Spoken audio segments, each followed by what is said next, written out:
Good morning, Galaxians, and welcome to another live edition of the Galaxy CDs, Rocks, and Flips Reseller Talk podcast. My name is Ryan, and welcome back to the show. It's been a few weeks since we did a live, so there was some stuff announced a couple of weeks ago at eBay Open, and there was one particular thing that really got my attention that I've got some thoughts about. So that's kind of what I wanted to talk about today. If you saw the headline, the title, you kind of know where I'm going with this. Some thoughts about whether or not it's really a good idea for us to be giving our cost of goods sold data to eBay. So before we get into that, let me hop here into the chat real quick. Den Decor Depot, good morning. Slowly pulling out of the summer slow time. That makes one of us. August has been, it's not going to be a terrible month overall, but the last week has been really slow. I think I only had 6 packages this morning, which is way off the boil for me. So I was talking to my post guy, and I mean, it's back to school and all the rest of that. So I get it. This happens kind of every year, but I have not yet pulled out of it here. Lord Jake Ryan, good morning. Media Picker, good morning. Sales have been on fire the last few months until the last few days. They fell off a cliff. Picking back up today at least. Yeah, mine, I got 3 today, so I'm already halfway to what I did yesterday, so I'll take it. But yeah, I'm ready to move into September.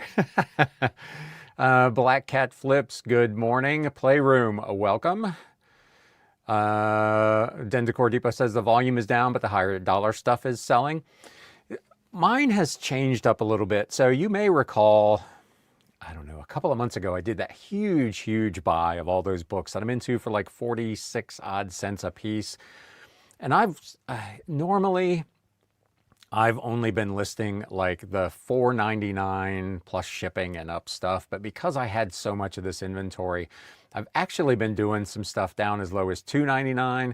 So in addition to my volume being a little suspect here of late, the average ticket is down also because I've kind of flooded the zone with a lot of these. I'm listing, 40 or 50 sub $5 books every week. So that has impacted my numbers as well. So we'll see how that goes. I've got so many of them. Some of them I've created lots out of. We talk about all the time doing that.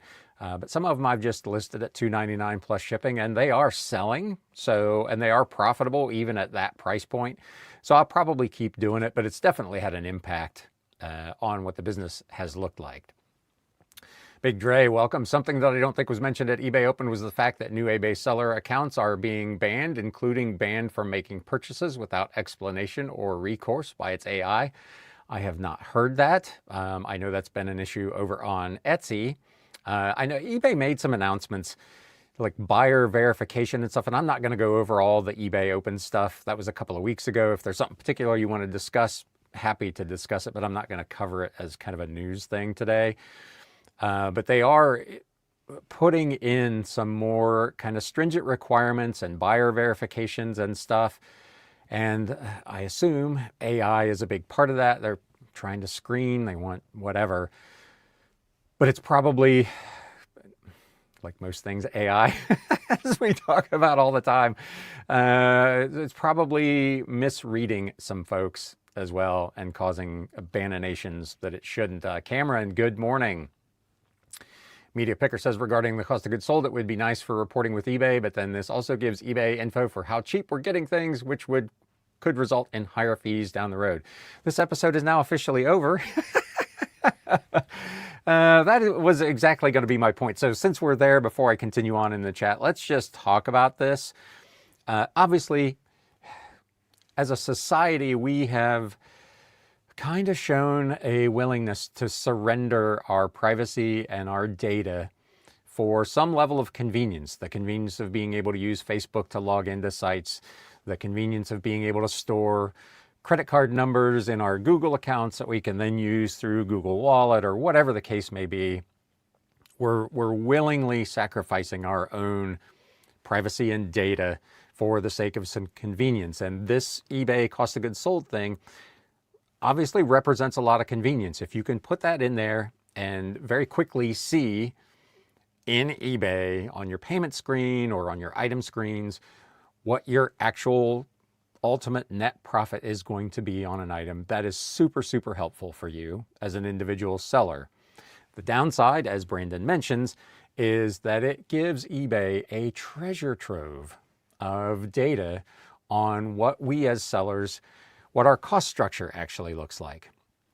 And again, I don't want to be too cynical, but the thought that immediately occurred to me was, what a great amount of data to see, are we charging enough in fees in the media category? Can we charge a little more here? Can we eke out another 1/4% or 0.5% or 1% if the margins in this particular category, as provided by our sellers, are 50, 60, 80, 90% gross margins, whatever they happen to be? Can they target not only particular categories, but even potentially particular brands? If sellers indicate through inputting the cost of goods sold data that they're making more money on Nike than they are on Reebok, what's to prevent eBay potentially from charging more for Nike as a brand in fees than they do for Reebok, and so on? So the ship has sailed. There are clearly, I've already seen in my feed, people who are legitimately excited about this feature and are definitely going to use it. So, the ship has sailed, as it were, when this goes into effect. I'm sure there's a significant number of people who will use it, but there clearly is a potential downside to it, giving that cost data to a firm who has proven over the last at least half decade or more that they are looking for every opportunity to squeeze ever more profit and fees out of us as sellers. And I think putting more arrows in their quiver, I can tell you from my standpoint, I am absolutely not going to do it.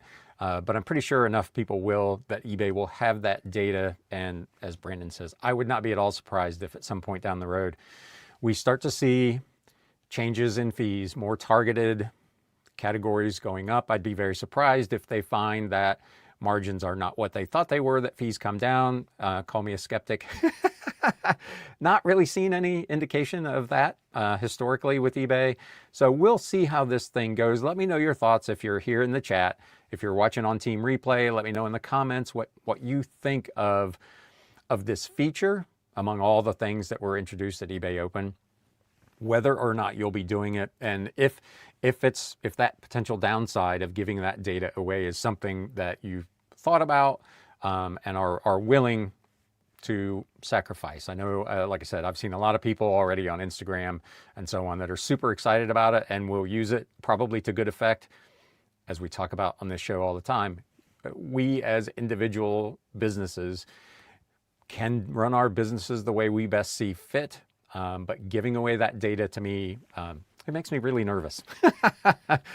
Big Dre says, similar problem Etsy was having last year with the AI algorithm deleting accounts. Yeah, it's, there, again, for all of the hype on AI, it's looking for particular, just like any algorithm, particular types of information, particular keywords, particular flags that will cause it to take an action. And it's not able at this point to use good human judgment to say, okay, I see why this is this way, this is legitimate, this one is not. It just sees whatever that thing is that's in its programming and brings out the ban hammer. Again, future advancements in the programming and in the software, assuming they don't end the world, should fix some of that stuff and make it more accurate, but we're not there yet.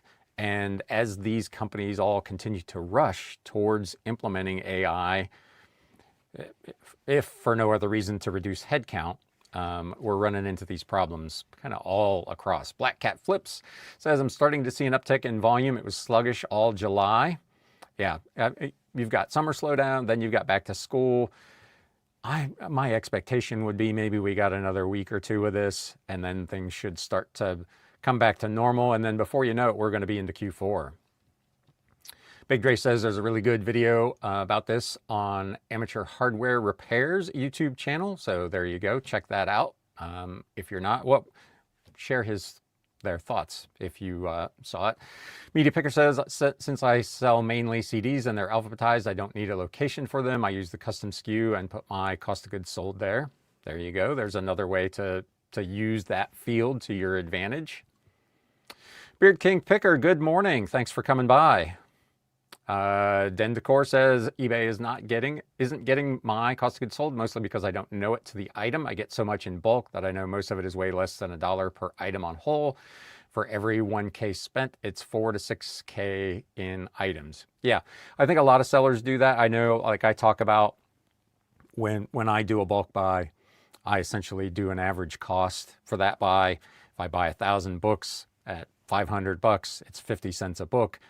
I could theoretically put that into, and that is what goes into my personal accounting software for those particular items, but I'm not giving that information on an individual item level or in aggregate to any third party. Nope, not doing it. Treks and Treats with Stephen Ronda. That's a name I haven't seen before. Welcome to the show. Thank you. No cost of goods sold for me. Put it in your SKU. Yeah, if you want to put it in some, again, to be fair, eBay clearly has access to that too, but it won't be as easy for them to pull out and use it. This is clearly going into their own version of accounting where it's going to be in your payment screen. It will, at least that's what they're saying, it will show you all that information. So clearly they will have it in their database as a cost and would be able to then manipulate that information in any way they would choose. SKU is for where inventory is located. That's what a lot of people use that field for. That's how I use it. I've talked about in the past, I've got my boxes and bins and they're all labeled, and that's what I use the custom SKU field for. I see a lot of sellers who have an additional SKU field where they will do that, and then they use the one provided by eBay for other things. So again, lots of different ways to skin that cat. Cameron says my cross lister auto-populates, so I'm inputting it as a binary number. eBay can work for it. Yeah, and again, to be fair, you know, even if 20 or 25% of people choose to use this feature, in theory, that would give eBay enough data to be able to make decisions on what they want to do in terms of potentially making changes to fees. And again, not to be the cynic, but we all know that historically they're raising fees. They're trying to get more and more, whether it be through promoted listings or outright fees. They're trying to get more from us. And this, to me, while as with most things, being sold as a convenience to us as sellers, which it certainly is, there is a downside. What's the saying in tech? If you're not paying for a product, you are the product and your data is the product. And this is very much, to me, a case of that. Media Picker says you can use the SKU field for anything. You could put the inventory location and cost of goods sold there if you want. I think that's what sellers should do. Treks and Treats SKU, a bin SA3 could mean a bin from Salvation Army, $3, not just for an inventory number. Right, again, it's a free use field. You can do whatever you want with it, whatever makes sense for your business. If you want to track cost of goods sold on an individual item basis within eBay, that's as good a place to do it as any. And for my money, is pretty clear. Better than the actual cost of goods sold field that eBay will be offering here sometime in the fall. Black Cat Flip says, I won't bother. I count for my cost of goods sold in Flipwise, your accounting software, and I can also track other expenses there, which eBay isn't offering. Even if they did, I don't think I would do it. And again, I use a third-party accounting software. And, you know, as you mentioned, there are other expenses. Sure, you've got, assuming that you use eBay shipping, of course, shipping will show there, your fees, any promoted listing fees, now your cost of goods sold. So you'll have most of your like individual item, at least net profit and or loss, as the case may be, on an item. But there's tons of other stuff that you have to account for that's not in that number. Your supplies, your bubble mailers, your boxes, all that is not in there.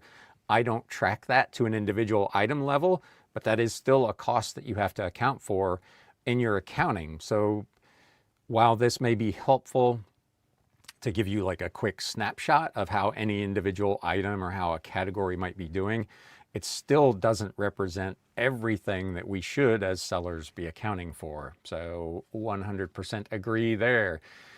G-Spot 722, my SKU is complicated. I track purchase date, location, cost of goods sold, etc. Yeah, again, as I'm doing like product research and I see the custom SKU field, you see all kinds of stuff in there that people have created their own methodology, their own codes for whatever it is they want to track. As you say, dates, physical location in your storage area, your cost of goods sold, and on and on. It's a super useful field. I'm always surprised when I see people that aren't using it for at least something. Den Decor Depot says, since I file as cash inventory at tax time, cost of goods sold is marginally useless to me. Yeah, and again, that's one, it depends on how you account for your inventory. I account for it on an accrual basis, and when I buy inventory, it goes into, not to get too into the weeds, an asset field for inventory, and then as I sell it, it comes out as cost of goods sold. So that's a different way of doing it.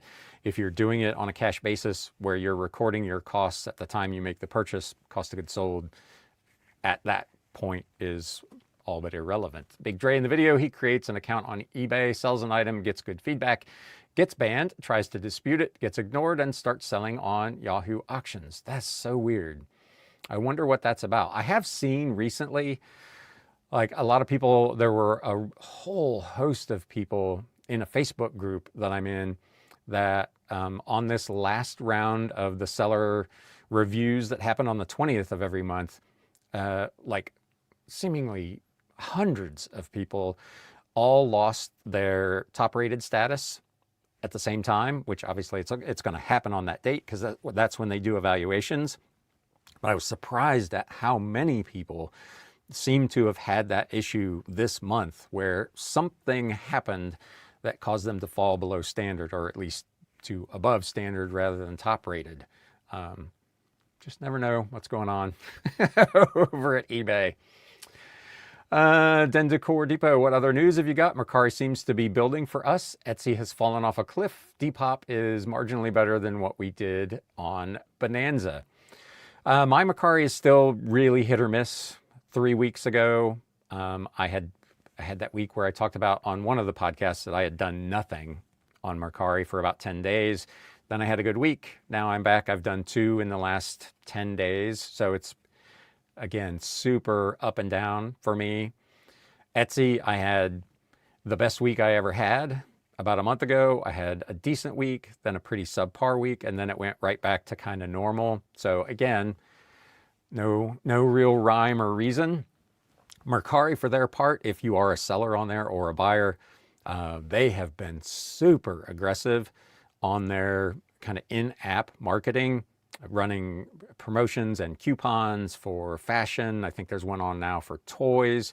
So rather than just like a generic get 10% off your cart, they're targeting particular categories where they seem to want to be focusing, fashion, and like I said, this week in toys. So I give Mercari a lot of credit. They are really trying to find a path forward. We talked about a couple of weeks ago on the show, they posted their first ever US profitable year. It wasn't big money, but considering that they've been losing money since they opened here in the US, it was a nice improvement for them. So they seem to be doing the right things. Bonanza, like I said, I got off Bonanza back when they made all the changes to shipping. I think a lot of people have gotten off of there now with their most recent fee structure. I've not even looked into Bonanza, to be fair. So, yeah. Treks and Treats says, good idea to G-Spot. Media Picker says, slightly different topic. Have another media selling friend who's using the eBay pay per click on CDs and DVDs. He spent about $150 in fees for about $900 in sales for them. I'd be curious if that... I assume the cost structure there is about like what yours and mine is. So that's probably pretty good. I don't know how it stacks up against doing, a flat percentage. I guess if you were doing like 5%, you wouldn't have spent that much on the cost per click versus the cost per sale method. But it's interesting that he's generated more sales than he has spent in fees, because I know a lot of sellers who have run that experiment ended up not having that experience. They spent way more in fees than they made in sales, let alone in profit. Big Dre says, if you read the comments, you'll see he's not an outlier. And interesting. I'd be curious what's getting flagged. 30,000 views. I wish. I think my biggest video ever is like 12 or 14,000 views. So Juan at Nose Attic, thank you. Thank you. I appreciate you coming by to check it out. Sorry, I haven't been more regular. I've been super busy riding the bike. Here's time for a shameless plug. Let's do this. You may recall I'm riding again this year in the Great Cycle Challenge to raise money for the Children's Cancer Research Fund. The rides officially start next Monday.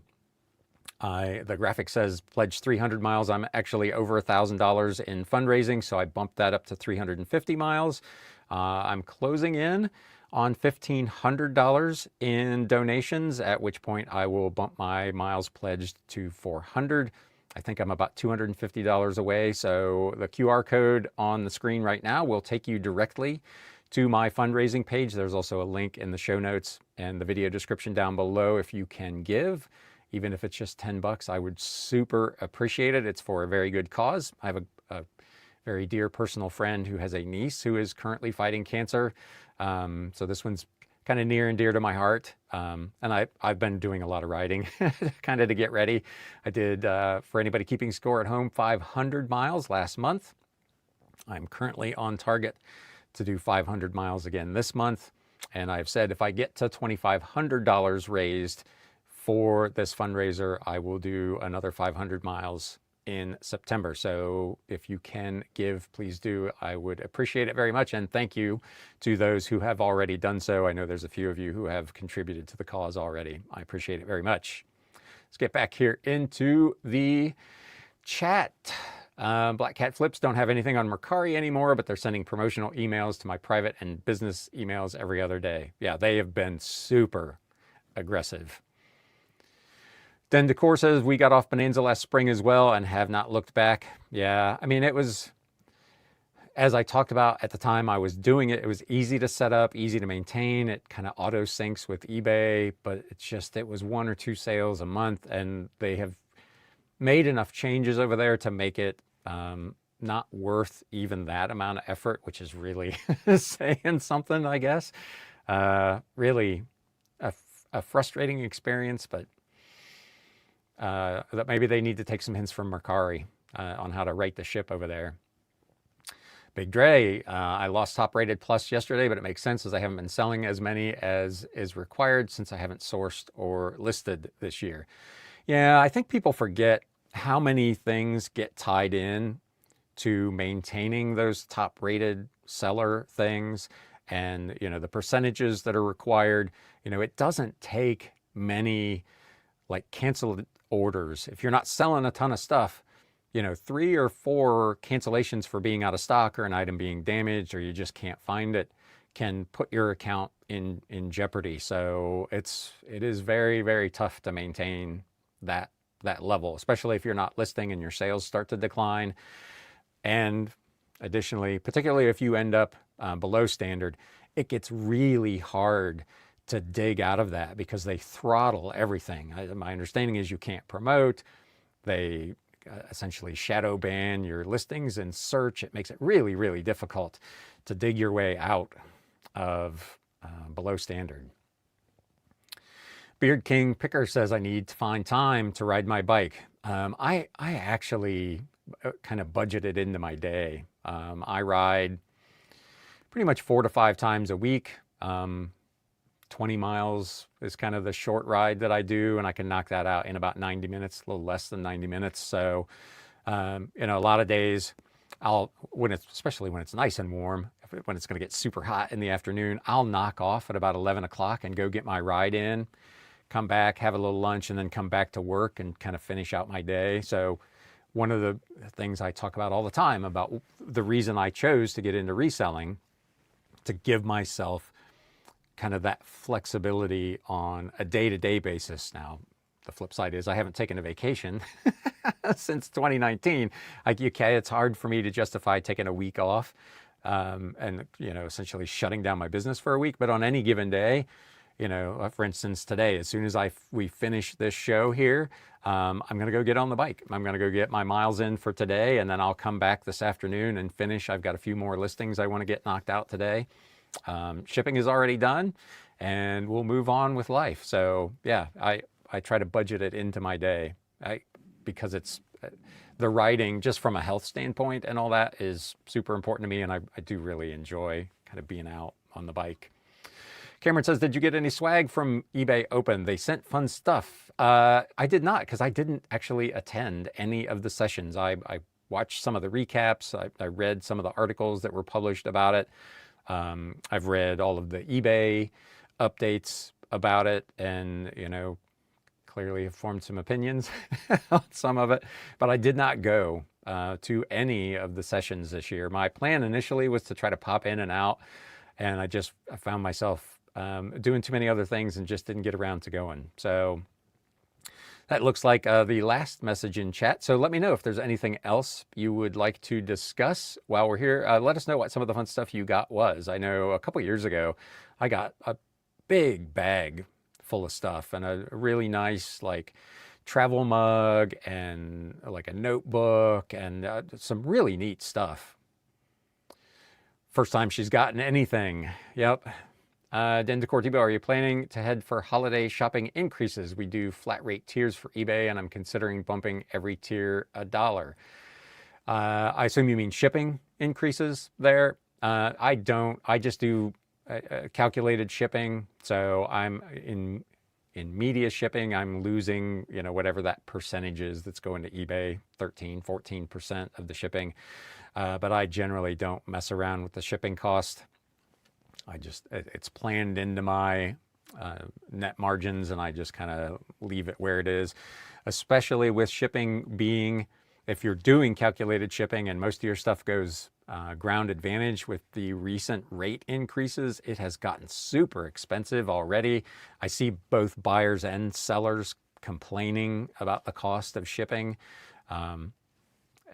It is what it is. It's not like we're making it up as sellers. Those are the costs. They're legitimate and real, and people have gotten spoiled. Again, I said in a comment thread somewhere else, Amazon has made it difficult for small sellers who don't sell on Amazon by providing free 2-day, next day, sometimes same day shipping.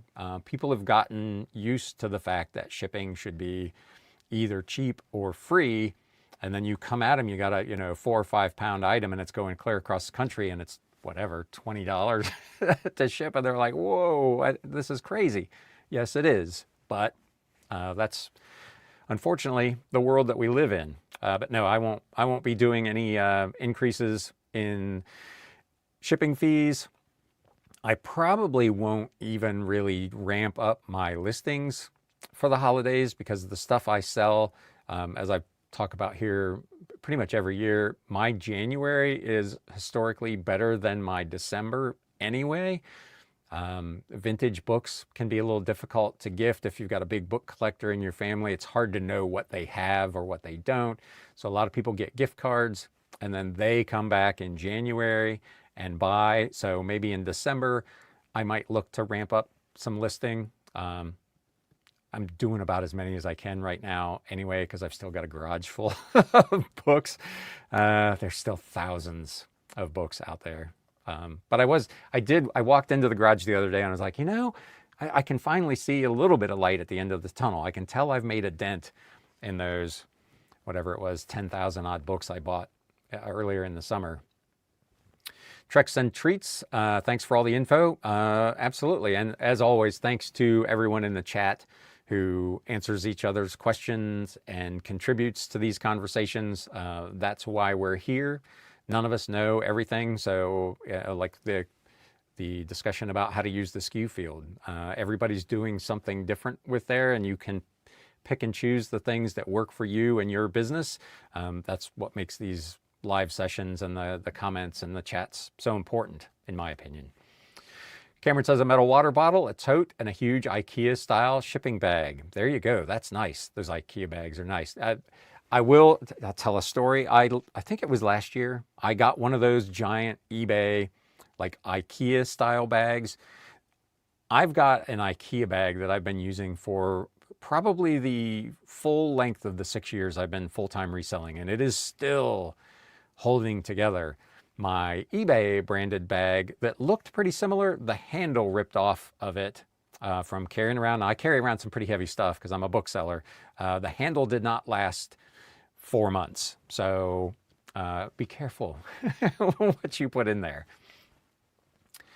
Den Decor says, I left my tiers alone after the July increases and the West Coast orders are flowing again, but it's getting very close to my cost. Yeah, some of those increases were pretty significant. And as I talked about, I think in the last main episode, the holiday surcharges that have been announced are significant. So if you're already, kind of bumping up against, what makes sense for your cost, you're almost going to have to make a change come the holiday season.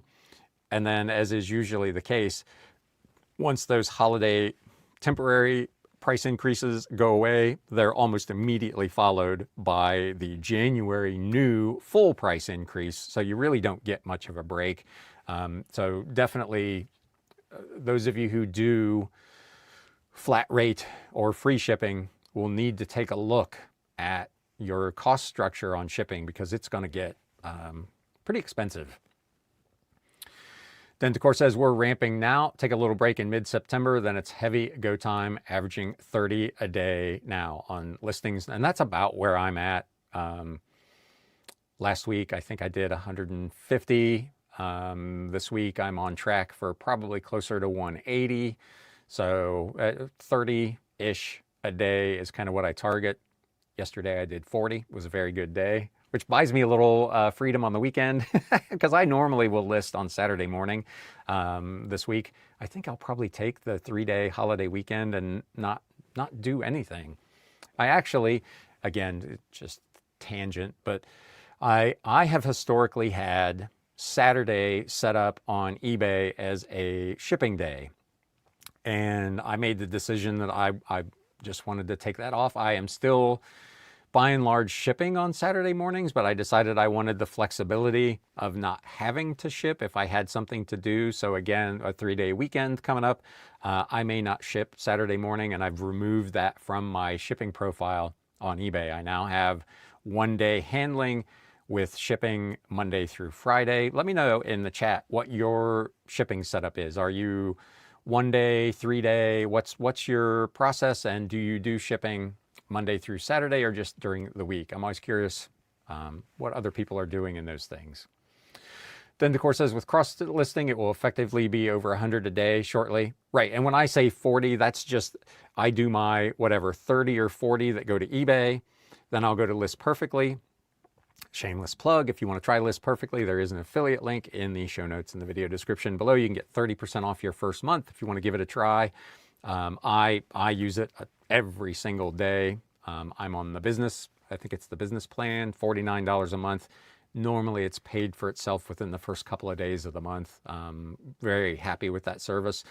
But I'll do generally 10 listings on eBay, then I'll go to List Perfectly and transfer all 10 to Mercari, and then the ones that make sense, I will also then cross-post over to Etsy. I think we did a live video on that back in the spring, kind of show what that process looked like. But yeah, it all adds up. You get your merchandise on 3, 4, however many sites makes sense for you to be able to manage, and you can be in really, really good shape. That's a lot of extra exposure.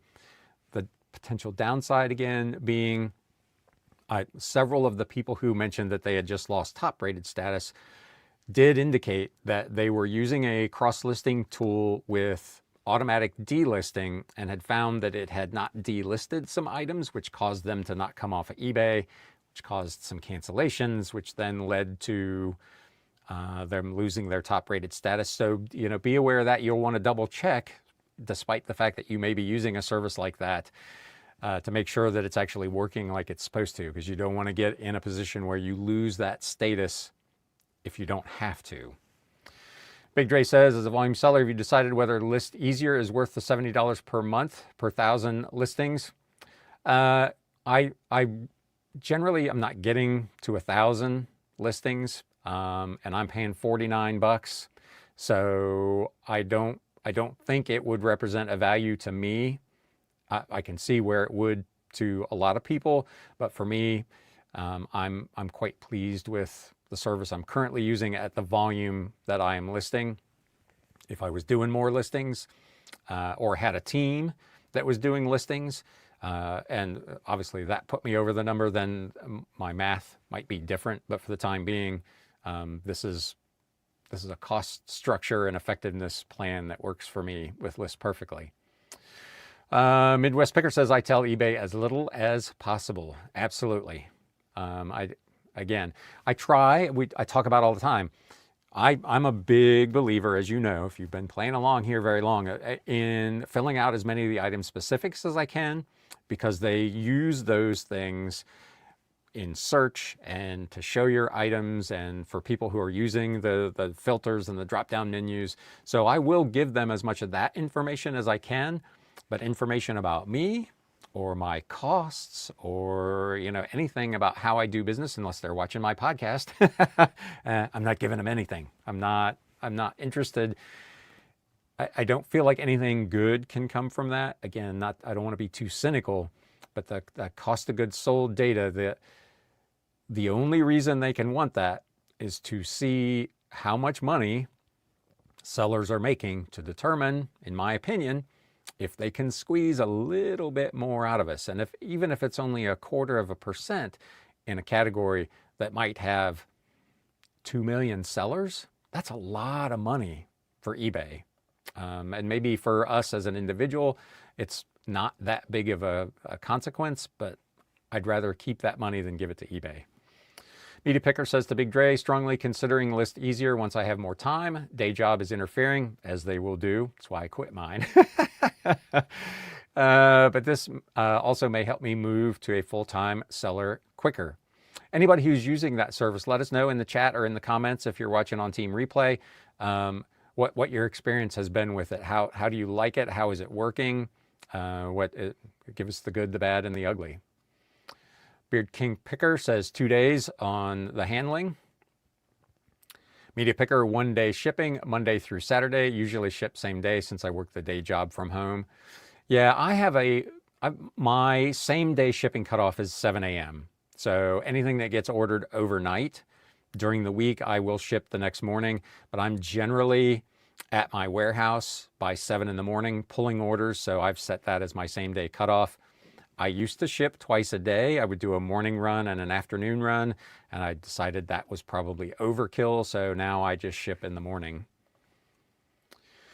Cameron says 2 day handling, ship Monday, Wednesday, Friday. I know a lot of sellers that do like every other day shipping. Really the only reason that I don't is sometimes I've got so many, I'm thinking about, again, taking a 3-day weekend. If it's a busy weekend, Tuesday morning, it might be 50 or 60 orders. That's a lot of stuff to pull and pack and ship and do the accounting and blah, blah, blah. It makes for a really hectic morning, which is one of the reasons, because I'm a bit of a volume seller, that I normally am doing kind of daily shipping. So I don't get that far behind, but I know a lot of sellers that do either ship 2 or 3 days a week and split it up that way. Big Dre says, List easier is having a discount coupon, only $40 for the first month. Not sure how to get the discount. I'm sure there's codes out there somewhere if you go to their site. Den Decor says 1 business day. Most of my stuff goes same day. Almost always ship Saturdays, especially Q4 and Monday federal holiday weekends. And again, that's a decision I will make come Saturday morning. Depending on how many orders I have, I may go ahead and ship Saturday morning just to save myself, like I was just talking about, what Tuesday might look like. And obviously, from a customer service standpoint, to get items to people easier. Speaking of, again, I had a feedback this week. Customer ordered an item on Friday afternoon, and it said right in the listing that it wouldn't ship until Monday. I did ship it Saturday morning, media mail from here in the greater Cincinnati, Ohio area. It was going to North Carolina. He got it Monday afternoon. I have no idea how that happened from Saturday to Monday, media mail. But that just goes to show, I guess, maybe the inconsistency of the post office. I've got stuff that takes a very circuitous route to get where it's going, and sometimes takes 10, 12, 15 days to get there. That one from Ohio to North Carolina over a weekend made it in essentially not even a full business day, because it didn't ship till Saturday morning. So strange. I'll take it, but strange. Big Dre Media Picker, same here. That's why I've taken a break from listing. Media Picker says, I've seen a test run with List Easier for Media, and it does a really great job with it. That's awesome, because that was one of the questions. How good is it at picking up? And I would assume that items that are more contemporary, barcoded items, newer items, it probably does better with than, you know, a lot of vintage stuff. Like if I've got a book that is maybe a third printing from 1924, where there's really no change to what the book looks like other than what's on the copyright page. Does it do a good job of picking up which things are actually legitimate first printing, first editions, and does it accurately account for what that item might be worth as a first printing? Those are kind of my questions about how the program is working.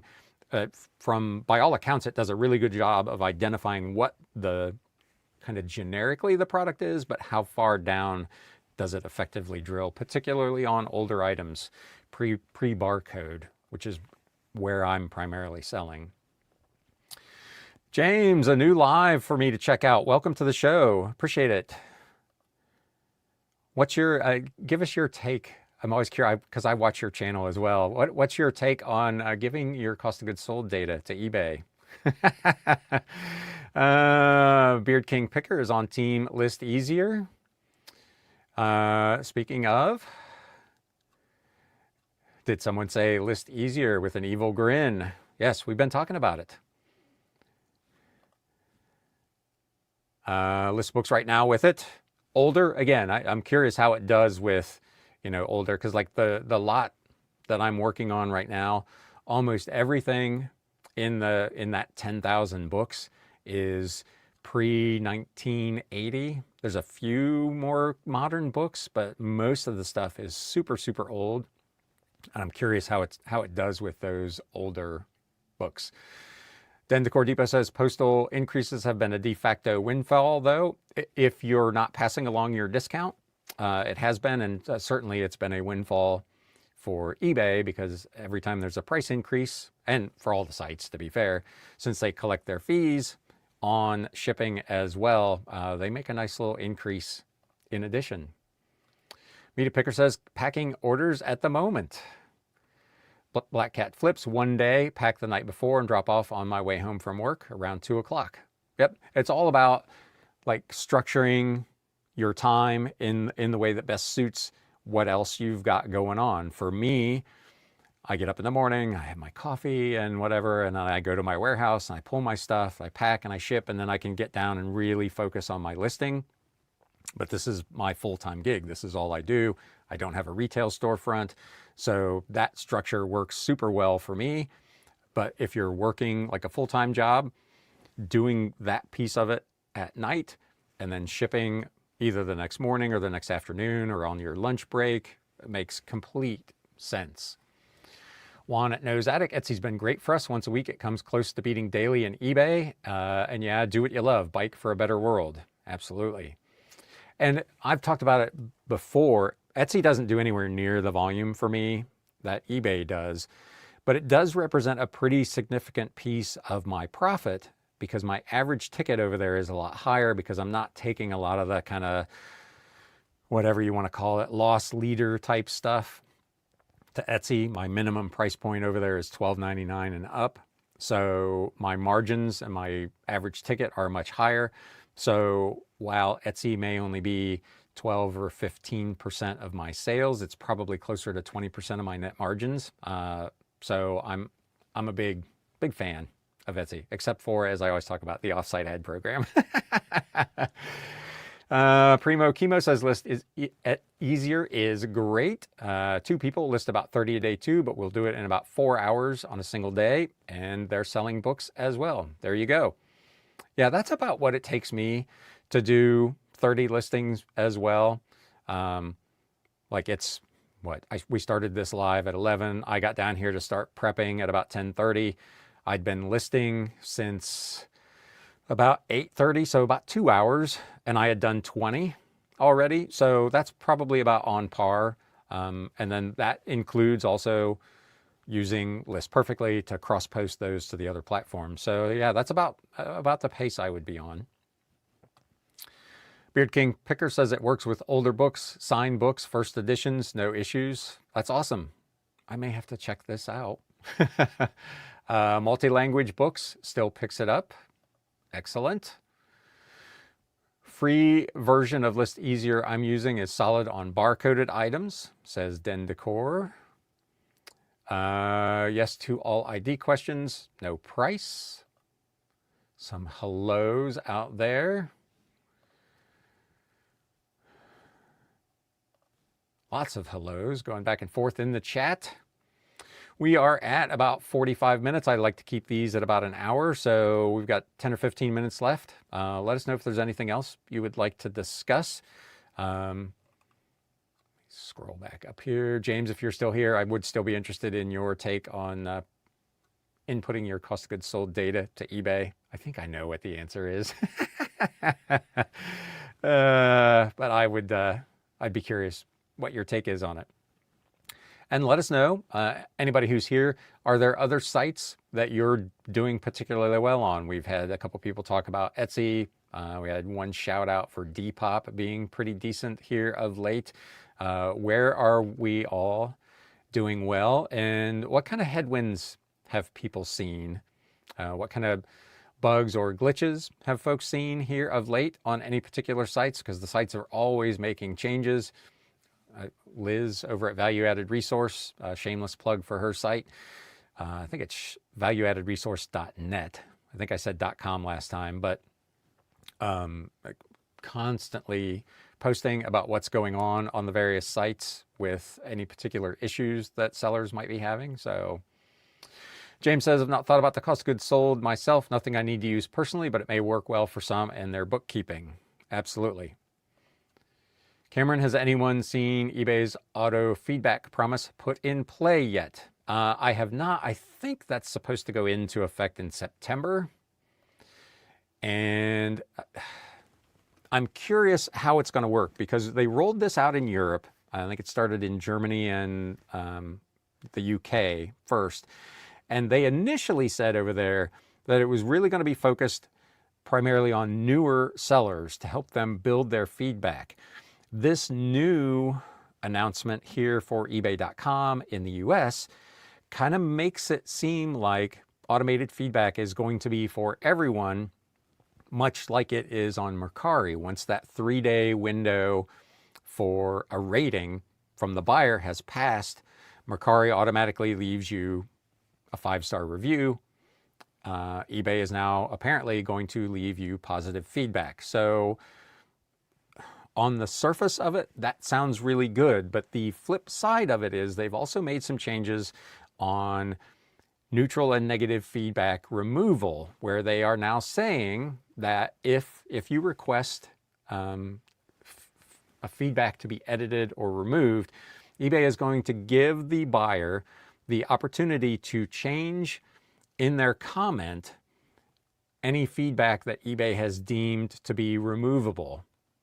Anything that they say that eBay deems not to be removable, the buyer doesn't have to remove. So let's say, for instance, they're mad about the condition of the item and the fact that it took so long to get there because the post office lost it, and that's essentially their comment. eBay will now, if you request feedback removal or a feedback revision will allow the buyer to edit out the part that is not allowable about the post office having lost it, but they'll allow the total feedback to remain and the comment about the condition of the item to remain. So it's, in theory, it's going to be a lot harder to get feedback removed. They did say in the announcement that they will not allow the buyer to leave worse feedback than they left before.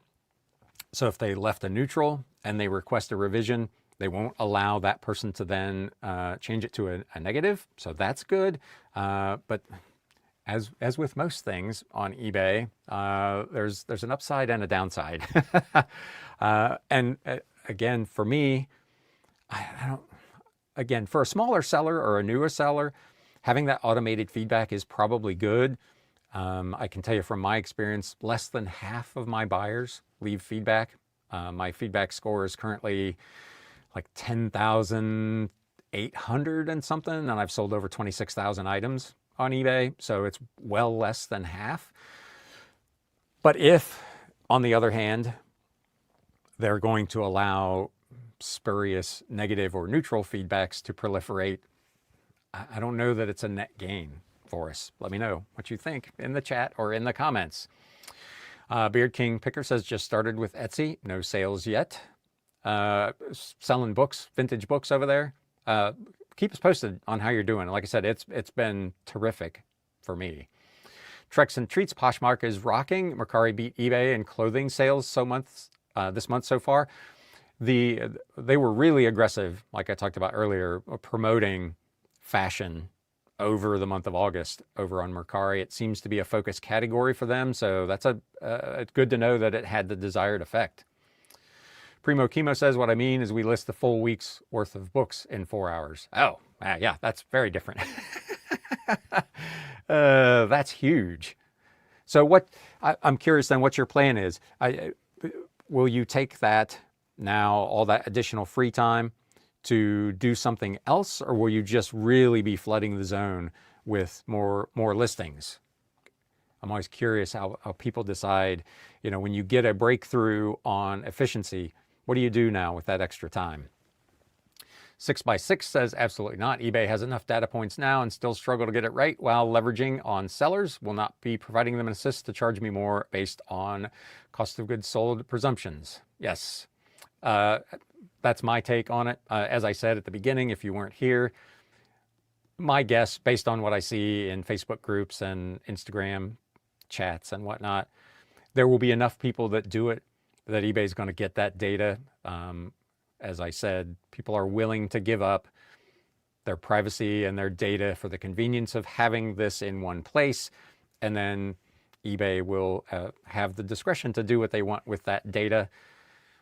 Not to be too cynical, but I don't assume it's going to benefit us from cost standpoint as sellers, but that's just me. Yeah, I thought that 30 seemed low. If you're not listing 500 at a time, are you even listing, right? I can't even, I've got people that tell me when I post that I did 150 or 200 that they find that to be an almost impossible number. And here you are doing that in a few hours. Dendecor Depot says eBay was awful yesterday with errors. Customers could not pay, listings timing out. I did see that there were some issues there. Again, it's one of those things I talk about pretty regularly. Yet all these introduction of all these new features and all this AI, it's all great. It's cool if it works, super. Some of it's really helpful, really useful, will help your workflow, potentially help business. But there's some really, really basic, like year 2000 era, I want to buy a book and I want to pay for it stuff that doesn't consistently work on the site. And it doesn't matter if I've got the greatest AI description and the AI backgrounds in my photos. If a customer finds an item and they can't actually pay for it, what have we done? I wish they would spend some time focusing on those kind of core functionality issues before they run off the end of the earth with all this AI buzz. James says, I love the auto feedback thing. Don't stress over it anymore, but it will make feedback realistic now to potential buyers. Yeah, I don't, I'm same. I don't really stress over the feedback. And by and large, most people have been pretty fair. I think I have one negative feedback in the last year and maybe a half a dozen or 10 neutrals. So it's not an issue, but I know a lot of sellers, I've said before, I think the feedback system, especially since sellers are unable to leave anything but positive feedback, I feel like the feedback system is all but useless. So I don't pay a ton of attention to it either.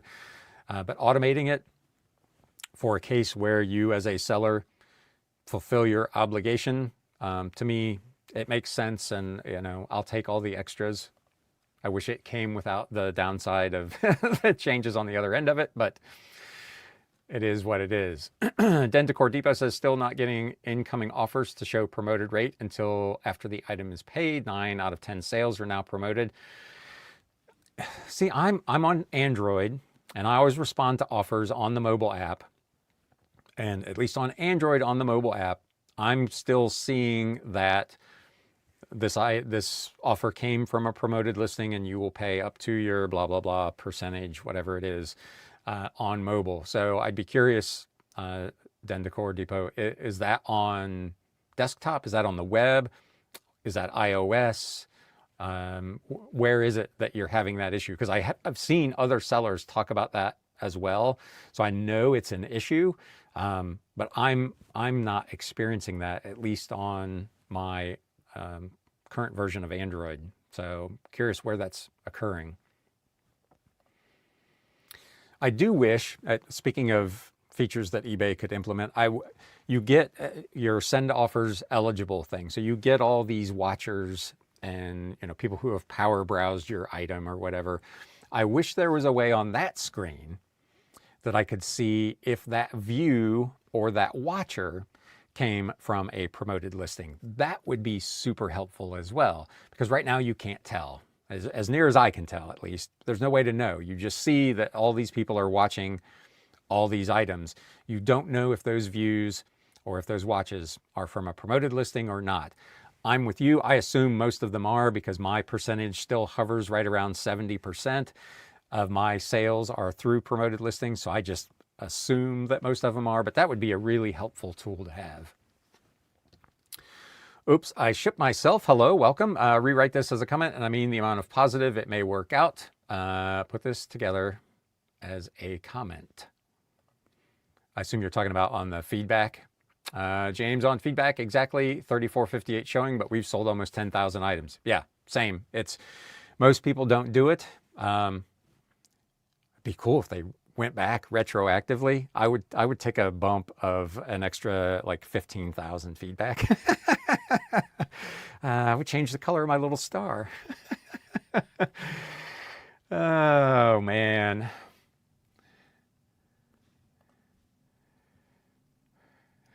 Primo Chemo says Bush League over there. Yeah, hardly any listings. Oops says, so we might get hit with a negative on a return just for holding shipping over the buyer's remorse. Not sure I agree with the amount of positives. It may all balance out.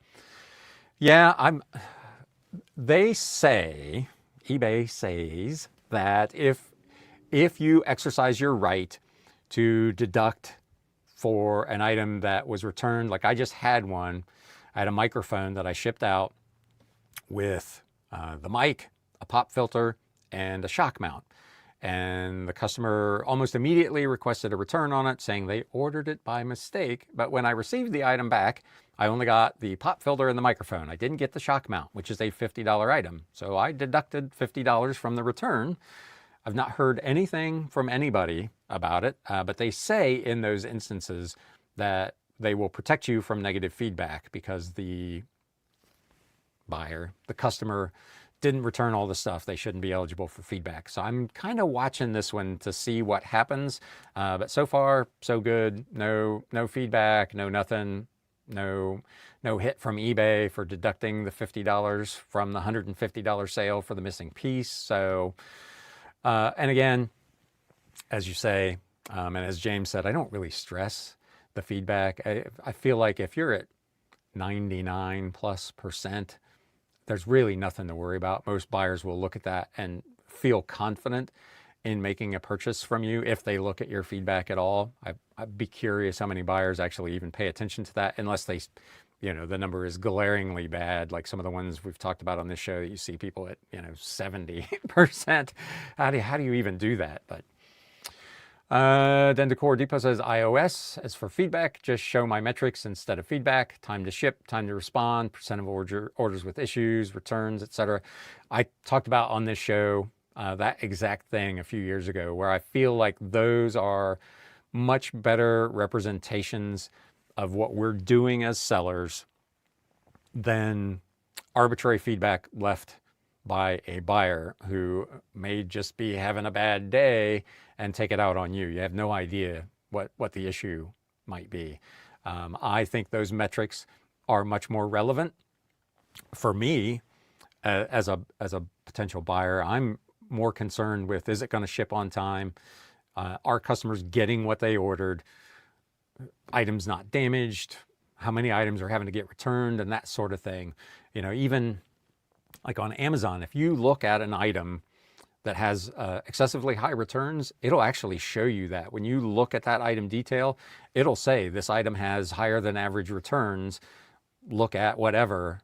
So those kind of things to me are a lot more useful than arbitrary. Some of the feedback comments you get are, one word or a dot or a dash. There's nothing really usable there. So I'm like you, I would much prefer actually some tangible results oriented stats.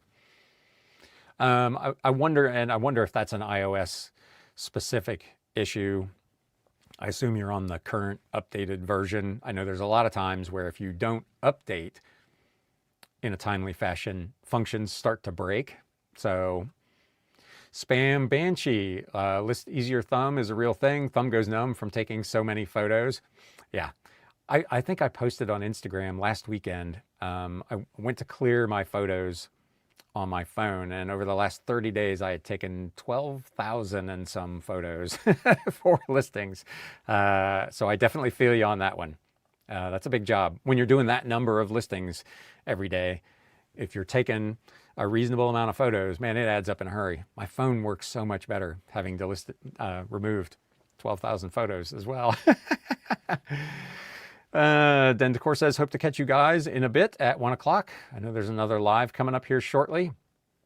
Oops, I shipped myself says, my sales took a vacation the last 2 or 3 days. Apparently my store's on extended handling time. So, and like I said at the very beginning of this show, yesterday was one of the worst days I've had on eBay in months. I had 6 sales all day yesterday, which is way off the pace for me. So always difficult to tell. Spam Banshee says they will be on. And speaking of on, we have been on for a little over an hour, which is where I like to keep these. So as always, if you got something out of this episode, please do me a favor and hit that thumbs up button. If you're new here and you are not yet a subscriber or a follower of the podcast, please consider doing that as well. I'd love to have you on board, even though I'm not probably as regular being on here as I have been in the past, but I would appreciate you joining. Quick shameless plug again, writing next month in the Great Cycle Challenge to raise money for the Children's Cancer Research Fund. No amount of donation is too big or too small.